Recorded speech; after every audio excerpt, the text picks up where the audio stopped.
राजा रघुवंशी की जान लेने का मामला लगातार उलझता जा रहा है। एक तरफ मेघालय के सीएम कॉनराड संगमा दावा कर रहे हैं कि पुलिस ने इस पूरे मामले को सुलझा लिया है, सोनम ही अपने पति की जान लेने के मामले में मास्टरमाइंड है। तो दूसरी तरफ मेघालय पुलिस को ही अपने सीएम के बयान पर भरोसा नहीं हो रहा है। पुलिस का कहना है कि अभी सोनम के खिलाफ ऐसे सबूत नहीं है जिसके चलते हम ये मान सकें कि उसने ही अपने पति के खिलाफ साजिश रची या फिर उसकी जान ली। अभी तो जांच चल रही है, इसलिए कुछ भी कहना जल्दबाजी होगी। सोनम साजिश का हिस्सा है या नहीं, वो आरोपी है कि पूरे मामले की पीड़ित, ये जांच के बाद ही सामने आएगा। इस पूरे मामले में कोई और भी मास्टरमाइंड हो सकता है। मेघालय की सरकार और तमाम मीडिया रिपोर्ट्स सोनम को कसूरवार ठहराने में तुले हुए हैं। एक तरफा मीडिया रिपोर्टिंग हो रही है, अब उसे मेघालय पुलिस के बयान से बड़ा झटका लगता हुआ दिख रहा है। तो फिर कौन है राजा रघुवंशी की जान लेने वाला? किसने रची थी यह पूरी साजिश? हमारी इस रिपोर्ट में इसी पर करेंगे बात। नमस्कार, मैं हूं यश। शादी के तुरंत बाद इंदौर से पति राजा रघुवंशी के साथ हनीमून पर मेघालय आई सोनम रघुवंशी का मामला बेहद पेचीदा होता जा रहा है। अब पुलिस भी मान रही है कि जो दिख रहा है हकीकत उससे उलट भी हो सकती है, यानी जिसे मुख्य आरोपी माना जा रहा है वो बेकसूर भी हो सकता है, जिसे आरोपी माना जा रहा है वो पीड़ित हो सकता है। जांच जैसे जैसे आगे बढ़ रही है, राजा की जान लेने के मामले में चौंकाने वाले खुलासे हो रहे हैं।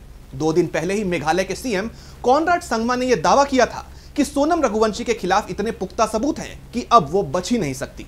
उनके दावे को कुछ ही घंटे बीते थे कि इस मामले को शिलोंग पुलिस के बयान ने और उलझा दिया है। मामले की जांच कर रहे शिलोंग के ईस्ट खासी हिल्स के एसपी विवेक सीएम ने साफ कहा कि अभी तक ये साफ नहीं हो पाया है कि सोनम की संलिप्तता इस पूरे मामले में है भी या नहीं। यानी पुलिस को अभी तक पूरा यकीन नहीं हो रहा है कि सोनम रघुवंशी ने ही अपने पति की जान लेने की साजिश रची या उसकी जान ली।